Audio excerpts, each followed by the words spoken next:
मित्रांनो, भारतीय संसदेचा अत्यंत महत्त्वाचा भाग म्हणजे लोकसभा.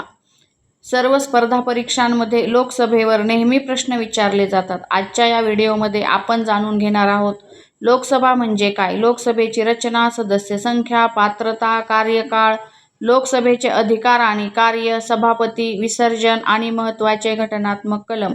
म्हणून हा व्हिडिओ शेवटपर्यंत नक्की पहा. लोकसभा म्हणजे काय? भारतीय संसद 2 सभागृहांनी बनलेली आहे. लोकसभा, राज्यसभा. लोकसभेला कनिष्ठ सभागृह किंवा लोअर हाऊस असे म्हणतात. लोकसभेला जनतेचे सभागृह असेही म्हणतात, कारण लोकसभेचे सदस्य थेट जनतेकडून निवडून दिले जातात. भारतीय राज्यघटनेतील कलम 79 मध्ये संसदेची तरतूद करण्यात आली आहे. लोकसभेची रचना. लोकसभेची कमाल सदस्य संख्या 552 आहे. यामध्ये 530 सदस्य राज्यातून, 20 सदस्य केंद्रशासित प्रदेशातून. पूर्वी राष्ट्रपती अँग्लो इंडियन समाजातील 2 सदस्य नामनिर्देशित करू शकत होते, परंतु 104व्या घटनादुरुस्तीनंतर ही तरतूद रद्द करण्यात आली. सध्या लोकसभेची निवडून येणारी सदस्य संख्या 543 आहे. लोकसभेच्या निवडणुका. लोकसभेच्या निवडणुका भारत निवडणूक आयोग घेतो. निवडणूक थेट मतदान पद्धतीने होते. 18 वर्षे पूर्ण झालेला प्रत्येक भारतीय नागरिक मतदान करू शकतो. लोकसभा निवडणूक फर्स्ट पास्ट द पोस्ट या पद्धतीने घेतली जाते. ज्या उमेदवाराला सर्वाधिक मते मिळतात तो विजयी ठरतो.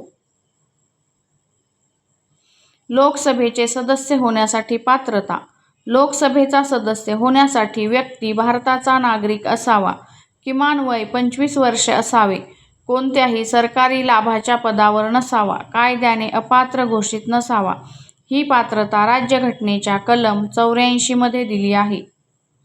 लोकसभेचा कार्यकाळ. लोकसभेचा कार्यकाळ 5 वर्षाचा असतो, परंतु पंतप्रधानांच्या सल्ल्यानुसार राष्ट्रपती लोकसभा मुदतपूर्व विसर्जित करू शकतात. राष्ट्रीय आणीबाणीच्या काळात लोकसभेचा कार्यकाळ वाढवता येतो.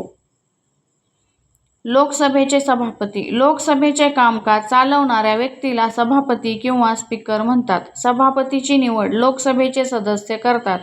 सभापतीची प्रमुख कार्ये: सभागृहातील शिस्त राखणे, चर्चा नियमित करणे, मतदान घेणे, निर्णय जाहीर करणे. लोकसभेचे पहिले सभापती होते गणेश वासुदेव मावळणकर. लोकसभेचे अधिकार आणि कार्ये. पहिलं कार्य आहे कायदे बनवणे. लोकसभा आणि राज्यसभा मिळून देशाचे कायदे तयार करतात. आर्थिक अधिकार. धनविधेयक फक्त लोकसभेत मांडले जाते. राज्यसभा धनविधेयक फक्त 14 दिवस रोखू शकते. म्हणून आर्थिक बाबतीत लोकसभा अधिक शक्तिशाली मानली जाते. सरकारवर नियंत्रण. लोकसभा सरकारवर नियंत्रण ठेवते. अविश्वास प्रस्ताव लोकसभेत आणला जातो. जर अविश्वास प्रस्ताव मंजूर झाला तर सरकारला राजीनामा द्यावा लागतो. प्रश्नोत्तर तास. संसद सरकारला प्रश्न विचारते. यामुळे सरकार जबाबदार राहते.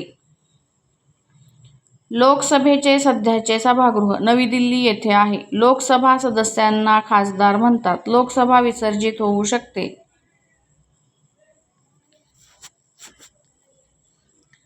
भारतीय संसदेचे कनिष्ठ सभागृह कोणते आहे? लोकसभा. लोकसभेला आणखी कोणत्या नावाने ओळखले जाते? जनतेचे सभागृह.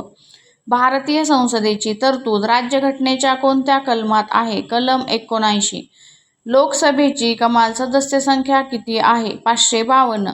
सध्या लोकसभेची निवडून येणारी सदस्य संख्या किती आहे? 543. लोकसभेच्या निवडणुका कोण घेतो? भारत निवडणूक आयोग. लोकसभेच्या सदस्यांचे किमान वय किती असावे? 25 वर्षे. मतदान करण्यासाठी भारतीय नागरिकाचे किमान वय किती असावे? 18 वर्ष. लोकसभेचा कार्यकाळ किती असतो? 5 वर्ष. लोकसभेचे कामकाज चालवणाऱ्या व्यक्तीला काय म्हणतात? सभापती किंवा स्पीकर. लोकसभेचे पहिले सभापती कोण होते? गणेश वासुदेव मावळणकर. धनविधेयक कोणत्या सभागृहात मांडले जाते? लोकसभेत. धनविधेयक राज्यसभा किती दिवस रोखू शकते? 14 दिवस. अविश्वास प्रस्ताव कोणत्या सभागृहात मांडला जातो? लोकसभा. लोकसभा सदस्यांना काय म्हणतात? खासदार. लोकसभा निवडणूक कोणत्या पद्धतीने घेतली जाते? फर्स्ट पास्ट द पोस्ट पद्धतीने. लोकसभा कोणत्या शहरात आहे? नवी दिल्ली. राज्यसभेला कोणते सभागृह म्हणतात? वरिष्ठ सभागृह. लोकसभेची निवडणूक कशी होते? थेट निवडणुकीद्वारे. राज्यसभेची निवडणूक कशी होते? अप्रत्यक्ष निवडणुकीद्वारे. राष्ट्रीय आणीबाणीच्या काळात लोकसभेचा कार्यकाळ वाढवता येतो का? होय. लोकसभा आर्थिक बाबतीत अधिक शक्तिशाली का मानली जाते? कारण धनविधेयक फक्त लोकसभेत मांडले जाते. लोकसभा कधीही विसर्जित होऊ शकते का? होय. तर मित्रांनो, लोकसभा ही भारतीय लोकशाहीचा अत्यंत महत्त्वाचा आधारस्तंभ आहे. जनतेचा आवाज संसदेत पोहोचवण्याचे काम लोकसभा करते. स्पर्धा परीक्षांसाठी हा विषय खूप महत्त्वाचा आहे. जर व्हिडिओ आवडला असेल तर लाईक करा, शेअर करा आणि स्पर्धा परीक्षा या आपल्या चॅनलला सबस्क्राईब करायला विसरू नका. धन्यवाद.